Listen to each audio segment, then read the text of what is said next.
Hello and welcome back to another video. Today we'll be talking about 3 different methods of diamond mining in Minecraft, as well as the pros and cons of each. We'll also be talking about Minecraft diamond generation as a whole to give you a better insight on how that works. And at the end we'll be discussing the best technique overall according to what we find out in today's video for getting the most diamonds out of your mining sessions. Let's start this off with method 1, good old reliable. I'm sure everyone has seen this at some point in their Minecraft career.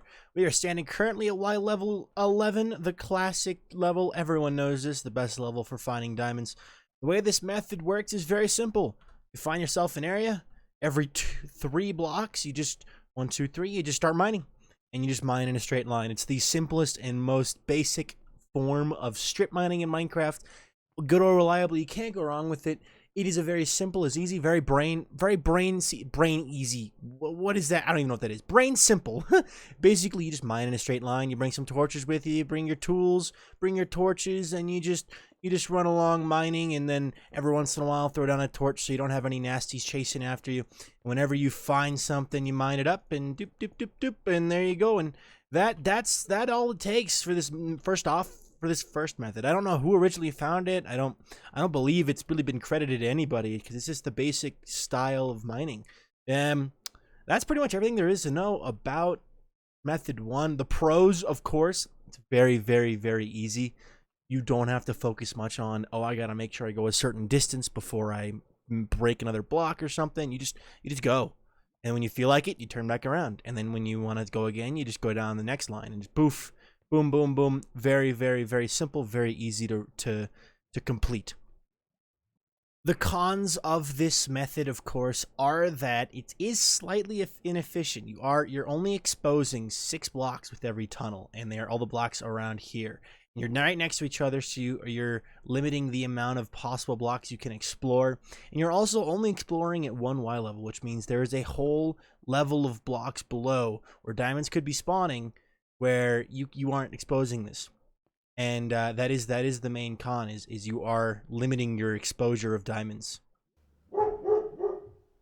Moving on to method 2, this method can be credited to Exumavoid. He put out a video quite a while ago describing the best way to find diamonds in Minecraft, and this method is very, very efficient. If you notice, there are a lot less tunnels than the first method. But if you walk down a tunnel, you'll notice, oh, it's got some pokey holes. This is the pokey hole method that everyone is familiar with, I'm sure. If you aren't familiar, the way it works is you start your tunnel, and every 4 blocks, you put down a torch and mine out as far as you can reach in both directions. And you just keep going. And every 4 blocks, you put down another torch, and you just keep going, making sure you just mark it out. And then when you go through in a spectator and see it from beneath, this is what it looks like. This method, very, very, very good at finding diamonds because you are exposing a very, very large amount of blocks while also not taking up a very large amount of space. Because that is the secret to finding diamonds, is exposing as many blocks as possible while also not taking up too much time. The con of this method is you are exposing a very high number of blocks. That is also the main con of this process, though, is this mining method takes a very long time compared to the OG method, because you have to stop. So if we go down to the end over here, I'll show you. So you're mining, you go 1, 2, 3, 4, put this down, 1, 2, 3, 4, 5, 1, 2, 3, 4. And when you hit gravel, of course, everyone hates gravel. Hashtag ban gravel from Minecraft. Yes, but you have to track where you're going in the game and be like, okay, so 1, 2, 3, 4. See, like I went too far. And that is the main downside of this method, is the fact that you do have to track where you're going. If you mess up, you kind of defeat the whole purpose of the method, because this method is all about being precise in your mining methods. And we'll get into why that is so important in just a second after we explore our 3rd method. So this 3rd method was popularized by Australian YouTuber Wadzi. Wadzi put out a video called the Diamond Beacon Challenge, where he got a diamond beacon in hardcore Minecraft, and he showed off his mining method. This, I like to call it the honeycomb, personally. It kind of looks like a honeycomb. But the way this works is you basically take the original method, the first method, and multiply it by 3.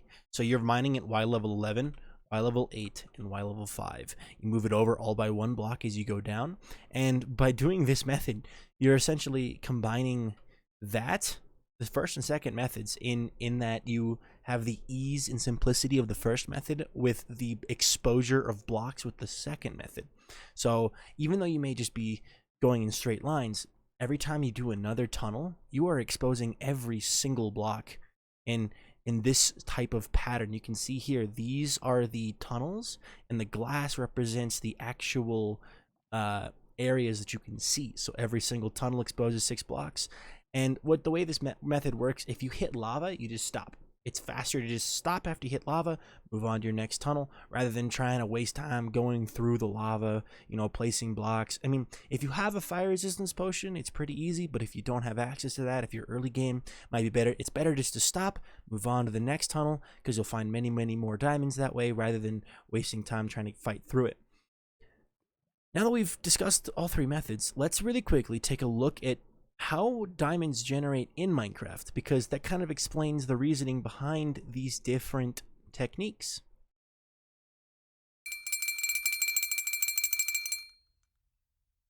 Do you guys want to see something really like sacrilegious for Minecraft almost? This is just so wrong. But this also helps us with demonstrating something for the video. So yes, I had to get a shader pack, a resource pack that allows me to x-ray here. But I wanted to demonstrate. If we go in here, we can see all the different methods and ways that diamonds generate. Diamonds like to generate usually in a 2x2 box. So you can see here, well, that's pretty literal here. We go over here, might be 3 blocks tall, but you still see it's spawning in that 2-block area, 3 blocks tall. Over here, you got another area. I think this is literally just an 8 cube, the good old 8 cube. That's the best kind. We got one here, another one of these weird like L-shaped ones. And then over here, you look, you got, see this weird 2x2, but it still fits inside the 2x2 square. This is the important part of the generation of diamonds, and why and how these different methods of mining work. So when you have a diamond spawned, for example, right inside this area, the 2x2 method means that no matter where it spawns along here, one of these tunnels will for sure generate and be able to see it. 1 second, let me get out of this x-ray mode and I will describe more in detail. All right, now that I got that sacrilegious texture pack off, let's go discuss how this works. So when diamonds spawn, they tend to spawn in that 2x2 area. And as you can see, if we compare a 2x2 area to these various locations along our area, you are almost guaranteed to find and hit one of those diamond veins when it's in here. Doesn't matter if it looks like that, if it looks like this. The only way you might miss diamonds with this, using this method, is if it is a 1 vein and it spawns right there. This is the only way you will miss diamonds with this method, or if it spawns inside the bedrock, at which point you probably aren't even gonna get it because it's gonna be hidden. But at this point, you are exposing almost every single piece of possible diamond ore in the honeycomb pattern. And with this method, with the method number 2 and method number 1, of course, is just the top half of method 3. So you're getting all the diamonds in this area. Of course, you're cutting your results down by 1/3 because you have you're using 1/3 of the height. With this method, the way this method works, you find everywhere there is glass is a possibility of diamonds. When you're standing in here, you could get diamonds anywhere along this, and you'll be able to see all of them, because if it spawns like that, if it spawns like that, if it spawns like this, like you're exposing a lot of blocks as well. So this method is still really good, even though it is a little bit tedious, and you could stack it on top of itself, but it is much more complicated and takes a lot longer compared to this method, which is much quicker. So it's all down to personal preference, really.